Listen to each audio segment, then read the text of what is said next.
12月7號記得投票。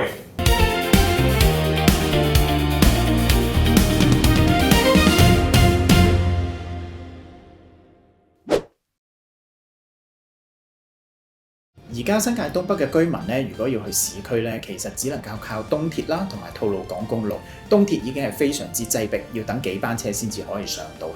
吐露港咧，基本上每朝繁忙時間咧都係塞車，而其中大學站嗰個死結咧，亦都係會影響到咧係北行嘅交通，令到咧所有嘅車輛咧塞翻去沙田，甚至乎咧塞翻去科學園。所以克勤咧一直都係建議要起一條新嘅南北鐵路，解決東鐵嘅擠迫問題。與此同時咧，我已經係成功推動到政府咧係落實呢個沙田繞道，解決呢個吐露港嘅擠塞問題。不過沙田繞道咧，而家政府雖然係講咗話做，但係未有時間表，未有具體方案。克勤如果能夠當選嘅話咧，一定係會同大家咧將呢個南北鐵路同埋沙田繞道盡快提速上馬，解決我哋新界東北嘅擠塞問題。而家我哋沙田大埔咧嘅居民咧要出市區，高度依賴吐露港公路啦、獅子山隧道啦，同埋咧我哋嘅東鐵線嘅。咁所以咧，當有意外嘅時候，就好容易咧出現擠塞嘅情況。而且隨住區內咧人口不斷增加咧，我哋嘅東鐵線咧亦都咧係出現擠擁嘅情況。所以咧喺今屆裏邊咧，紫荊成功爭取到沙田繞道，就係由咧呢個大埔北可以直達西九龍啦。咁希望咧可以咧舒緩到吐露港擠塞嘅情況。另外，我哋都成功推動咧呢個獅子山隧道嘅擴建。咁擴建咗之後，由2條線變3條線，相信咧就可以舒緩到咧而家獅子山隧道擠塞嘅情況。另外，立法會裏邊咧，紫荊咧亦都提出咗咧一項議案，就係咧呢一個喺新界東興建第2條南北鐵路。咁呢一個咧亦都喺立法會嗰度咧得到我哋立法會同事咧嘅通過同埋支持嘅。咁所以希望係多管齊下，我哋解決區裏邊咧嘅問題啦。沙田同大埔交通壓力其實一早已經爆煲㗎啦，東鐵線咧逼唔到上車，吐露港由朝塞到黑，無論搭地鐵搭車，邊個都一樣咁辛苦。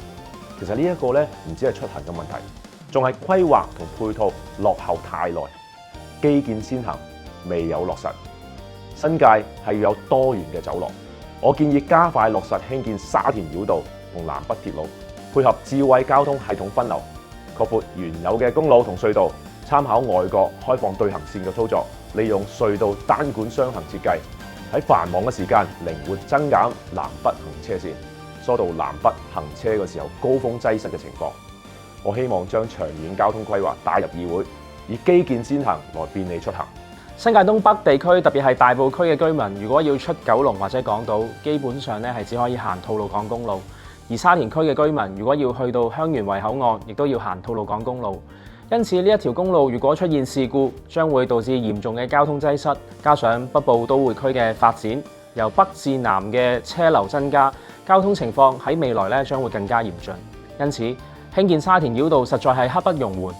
沙田繞道咧會為大埔區嘅居民帶嚟多一條嘅隧道，供佢哋咧係多一個出九龍或者港島嘅路線選擇，分流吐露港公路嘅車流，同時亦都可以舒緩沙田市中心嘅交通情況。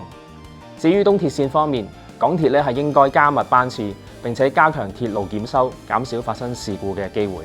交通問題一直係新界東北居民嘅痛點。最近大埔公路完成擴建，應對咗居民嘅需要。同時 T4 正在上馬，預料7年之後可以投入服務。不過嚟緊包括火炭、14鄉、白石角都會有明顯嘅人口增長，解決方法一定要短、中、長期結合，多管齊下。短期而言，要即時舒緩樽頸；繁忙時間要加密往返市區嘅巴士班次，並且引入智能嘅交通燈系統，優化吐露港公路嘅車流，減少塞車嘅時間。中期而言，要全力監督基建 ，T4 公路係關鍵。我會用我測量師嘅專業背景監督項目嘅進度，盡快為交通分流。長遠而言，規劃就要有前瞻性啦。我會積極推動落實沙田繞道嘅具體走線，同時啟動研究將鐵路網由沙田延伸，構建新嘅南北走廊，從根本上解決整個新界東北嘅系統性交通問題。喺過去4年嘅任期裏面，我同我嘅團隊咧喺大埔同埋沙田一共開咗26個嘅辦事處，處理咗28000宗居民嘅求助個案。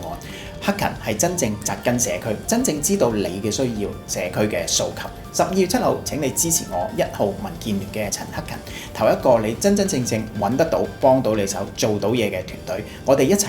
建好家園。多謝。Hello， 大家好，我係李梓敬。喺過去4年裏邊，我哋一直堅守社區，成功爭取沙田繞道、獅子山隧道擴建、設立 B8 服務等等。另外，我哋都堅持發聲國際，多次接受外國媒體嘅訪問，駁斥西方政客嘅歪理。所以懇請大家可以支持子敬，爭取連任，俾個機會子敬繼續喺立法會為各位市民服務，堅守社區，發聲國際。多謝，我係李子敬。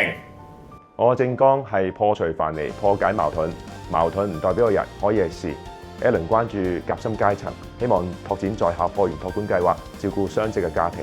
Alan 希望培訓更加多嘅本地醫生，引入外來醫生，解決人口老化醫療嘅需求。基建先行，要擴展沙田繞道、白石角站、南北鐵路。12月7號請支持3號黃永浩，新嘅選擇，新嘅希望。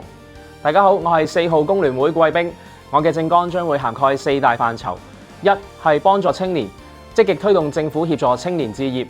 二支援婦女，爭取分級制育兒津貼，減輕佢哋嘅家庭經濟負擔；三舒緩交通，全力推動沙田繞道工程，舒緩交通擠塞；四改革醫療，我會爭取地區門診同埋夜診服務，推動社區藥房全面落實。各位市民，我係現任嘅區議員，持有5個專業學位嘅5號候選人鄧兆峰，一個懂得規劃、識法律嘅專業人士。無論係社區活化、產業升級定係交通基建，我都有專業、具體、可行嘅方案。我會運用專業知識同埋經驗，為香港出謀獻策，發展經濟，改善民生。懇請支持貼地、務實、專業嘅候選人。12月7號請投5號鄧兆峰。